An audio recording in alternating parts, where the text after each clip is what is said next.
Hello everyone, how are you today? I hope you're well. Now, I recently had a comment on one of my videos that said, "You are not white." So I wanted to address this issue in an honest and constructive way. I think that there is a bias towards white English teachers. And when I say the word bias, so bias means that you have a preference. Now, this can be part of something called implicit bias, which is an unconscious bias. And there are many different categories, topics we can think about when it comes to this. Now, this could just be purely the fact that there are more white English teachers on YouTube than people that are brown or black or have different ethnicities. But I thought it was quite interesting seeing this comment on YouTube. And I wanted to talk about my personal experience when it comes to the world of teaching English and also teaching English online. I've had experiences in the past where white British teachers have been preferred, and because they have been unavailable, I have been then asked to teach instead. So I've seen this happen personally in my personal life. Now, why does this happen? Well, like I said, it comes down to implicit bias. So generally, the UK population is white British. Now, does that mean that there are not other ethnicities living in the UK? No. I think the UK is very, very diverse, especially the bigger cities. So cities like London is very diverse. Personally, I haven't had any issues when it comes to racism within London. I've only experienced it when I've gone outside of London. And for me, it's quite strange because I was born in London and I grew up in London, and I feel British because that's all I've known. I've adapted to the culture. And so it feels a little bit strange. And I've had instances when I've traveled abroad and people make assumptions about you based on your appearance. And it's only until I begin to speak that they say, you have an accent. Where are you from? Then I have to explain. And sometimes it's a positive experience because they are not used to seeing someone who looks brown but speaks with a British accent. So it's interesting for them and it's quite intriguing. Then I explain to them how my grandparents went to the UK in the 60s and how I was born in London and how I grew up and my experiences there. So for me, growing up in London, which is very diverse, I grew up being exposed to every type of color, every type of religion, ethnicity. And for me, race wasn't an issue and isn't an issue because I've been exposed to so many different types of people. I have friends from all different ethnicities.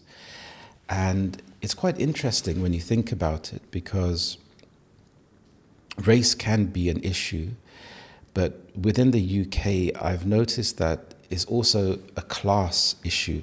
So people can have hang-ups depending on where they come from in the UK. So it could depend on the accent, the level of education. And when I talk about the class system, it's something which I don't agree in, but it still exists. And it's also almost something which is quite silent. It's not spoken about, but you can see it. So you have things like the working class, people that will do manual jobs, Then you have the middle class who are more affluent, and they would have more jobs that are like office based or manager positions or different professions such as a lawyer or an accountant. Then you have the upper class, and upper class are extremely wealthy.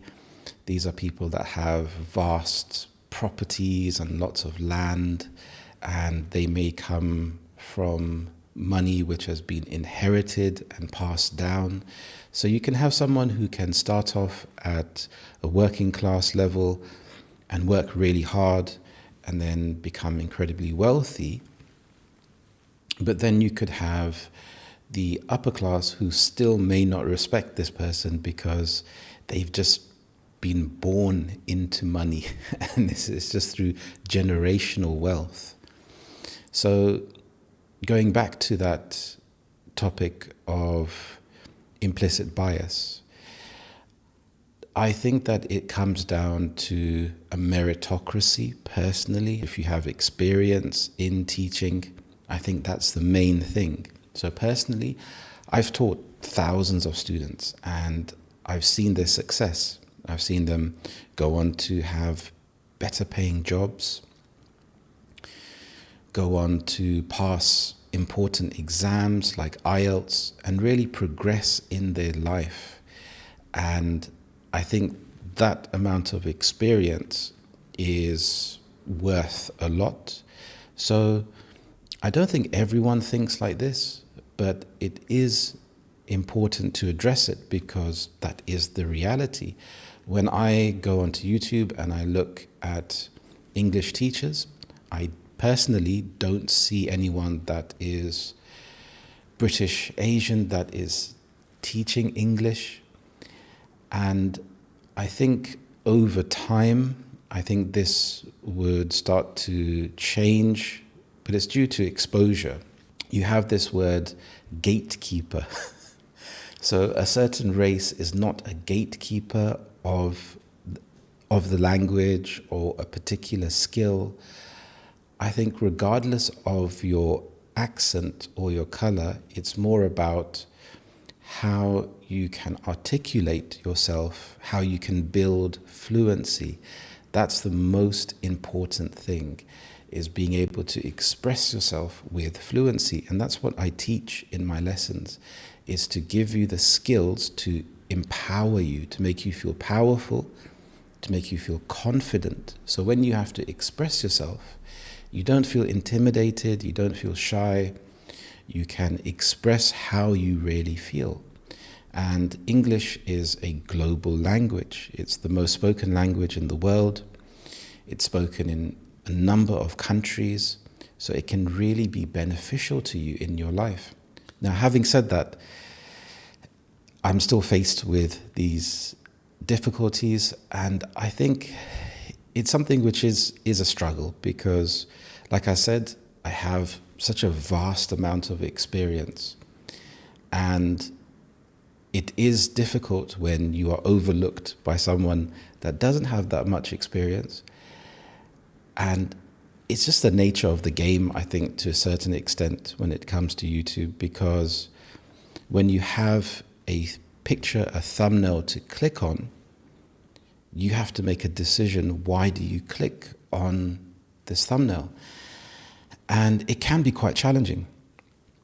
So I found myself that I have to work literally 20 times harder than someone else to actually gain some traction or to gain the same number of views.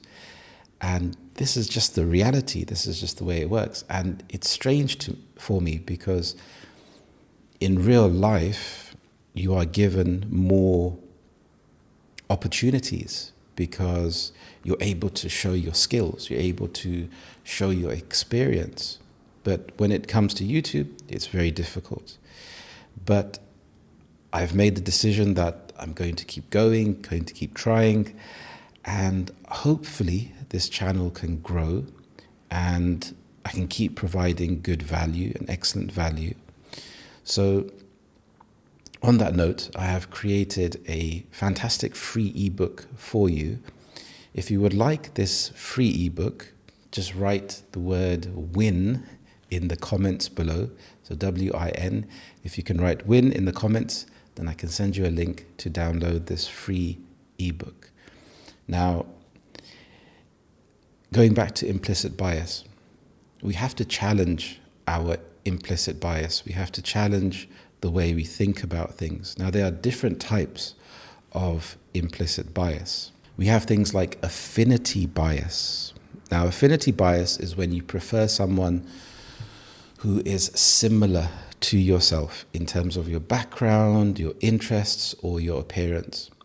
Now, this can be a problem when it comes to a business setting. So when a manager or HR is employing someone, they have to be impartial. They have to look at the person's credentials, the person's skills, rather than if they have similar interests. Now, on one hand, you could think, this person has similar interests, so they could be a good fit for the company. But I think that comes after looking at the amount of experience this person has. Then you have confirmation bias.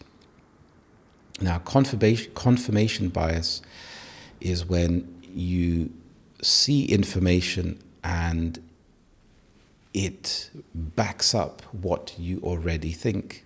And the internet works a lot in this way, especially social media. So if you are searching for something, it will show you more of the same. So it will confirm what you already believe. Now, why does this happen? Well, social media platforms, they want to keep you on their platform for as long as possible. So they want to give you what you are searching for. So they're not going to show you something which is going to maybe challenge your beliefs, because you may not like that. You may stop using the platform. So it's really interesting how confirmation bias works. We have something called a halo effect. Now, a halo, if you think about an angel and it has the ring above its head. So a halo effect is when you let a particular trait influence your judgment. So the level of attractiveness, for example. So if you have an extremely good-looking English teacher, you're more likely to click on that thumbnail. And it is a shame because there are people of every type of appearance you can imagine. But when it comes to this type of bias, we have to question, why are we preferring to click on this particular thumbnail than another? So you can assume that someone is competent or trustworthy depending on how they look or how they sound, rather than actually looking at the experience that they have. We can have a gender bias. So gender bias is an easy one to understand. So you can have unconscious assumptions about a particular gender. So for example, assuming that women are better at caregiving roles than men. For example, if you think about a nurse, so you can have a male nurse, you can have a female nurse. The fact that this particular job, it can be done by anyone. So when you have a gender bias, now this is interesting because if we think about sport, in the past, women were paid a lower amount than men. And this was changed, especially with Wimbledon. I think this was about 20 years ago, it was changed. So it's not that long ago, if you think about it. Then we have race or ethnic bias. So you can make some assumptions about someone based on their race or their ethnicity. So you expect someone to speak in a certain way or to act in a certain way. You have beauty bias.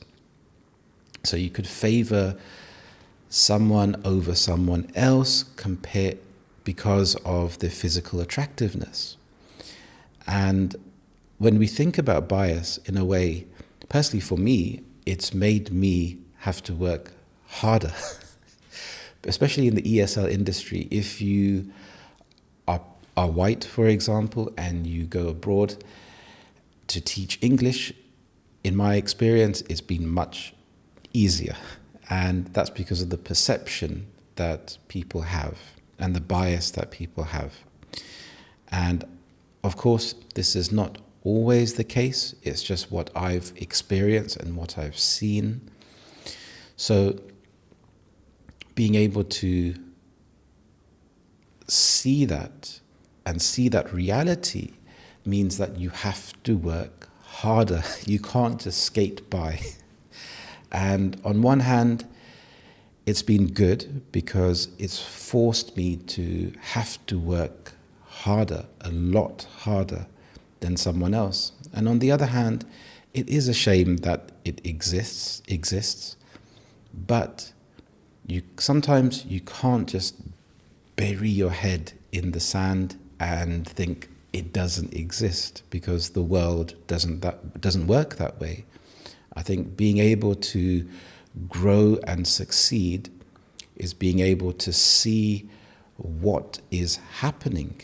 And from seeing the reality means that you don't just accept it, but you understand, okay, this is happening, so I can make adjustments. And for my character, it's made me much more resilient when it comes to trying to become a better version of myself. So you have to have that resilience. And when it comes to learning English,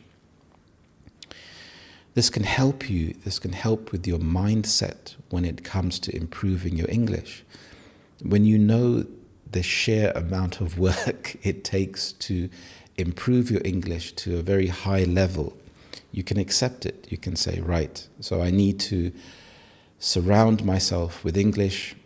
Just studying for 5 or 10 minutes here or there is not good enough, and it won't help me to get to where I want to be. So if you accept that it's going to take a lot of effort, a lot of time, you can find ways to incorporate English into your life. For example, listening to my podcasts, listening to the radio, reading in English. Reading is one of the best ways to improve your English. So if you can start to surround yourself in English, you can start to acquire this skill very quickly. So we have age bias.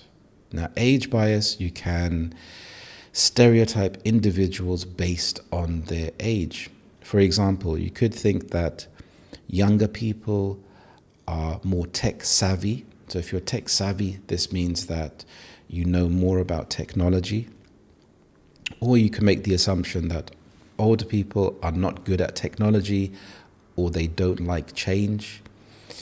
And this type of bias, it does unfortunately happen in the workplace. If an employer is looking to employ someone, they may choose the younger person.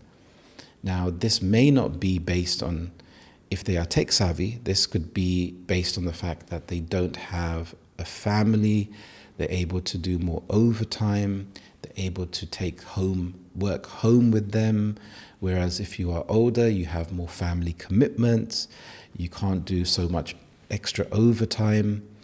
So it's really horses for courses, and it really depends on the situation.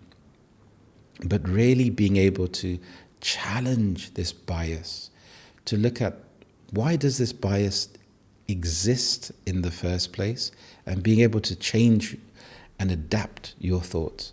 I think this is really powerful because it leads to a world where it's more inclusive and more diverse. You get more creativity. It pushes growth because you don't have certain people gatekeeping knowledge. And when I mean gatekeeping, I mean holding on to certain information. So when the doors are open and people don't have a bias, it means that it's more of a level playing field. Now you have to work harder. For example, if we think about beauty bias, you may know someone that skates by on their looks. Now, when I say skate by, this means that they don't have to put in more extra work than someone else. So they may skate by on their looks. They know they are good looking, or they know their appearance is attractive. And this can lead them to progress in their life, but it doesn't force them to grow. It doesn't force them to look at, okay, there's something that I'm not good at, and you have to go through some suffering to improve that aspect. So looking at bias and using critical thinking is really, really important. So I'd like to just reiterate the fact that when it comes to learning English, keep going, don't give up, and have an open mind when it comes to learning English. The most important thing is being able to speak with fluency, being able to express yourself in different situations. So let me know, what do you think about implicit bias? Have you had any implicit bias? And I don't think there's anything wrong with challenging your bias if you have a bias, because it's only natural. I think it comes from a survival instinct to be safe. On another hand, it can be about resources. So you want to keep hold of your resources because you're scared about scarcity, about something running out. So you keep that within a certain group of people. But as a society and as the human race, as we start to progress forward, we can see that there is enough in the world. There is enough money for everyone in the world. There is enough food. There is enough clean water in the world for everyone. So, and knowledge as well. So let me know about what do you think about implicit bias. Thank you so much for watching, and I will see you in the next lesson. I hope you have a lovely day, and bye-bye.